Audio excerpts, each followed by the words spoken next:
Hi friends, முட்டைக்கோஸ் குருமா எப்படி பண்ணுறதுன்னு பார்க்கலாம் வாங்க. ஃபஸ்ட்டு நம்ம கடாயில் எண்ணெய் விட்டுக்கலாம். எண்ணெய் விட்டுட்டு பட்டை, கிராம்பு, ஏலக்காய், அப்புறம் அது நல்லா பொரிய விட்டுட்டு தக்காளி, வெங்காயம் போட்டுக்கலாம். அப்புறம் பேஸ்ட் எப்படி செய்யணும்னு பார்க்கலாம்.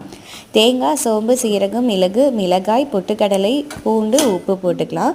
அதையும் ஆட் பண்ணி 2 விசில் விட்டுக்கலாம். விட்டுட்டு நம்ம மல்லிச்செடியை ஆட் பண்ணிவிட்டு நல்லா இது பண்ணி மிக்ஸ் பண்ணிக்கலாம். இது ரொம்ப ஈஸியாகவும் ரொம்ப டேஸ்டியாகவும் இருக்கும். நீங்கள் இதை சப்பாத்தி, இட்லி, தோசை, ரைஸ் கூட இது பண்ணலாம். ரொம்ப நல்லாயிருக்கும். நம்ம சப்பாத்திக்கு பெர்ஃபெக்டான மேட்சாக இருக்கும். இது ஹோட்டல் டேஸ்ட்டில் ரொம்ப சூப்பராக இருக்கும்.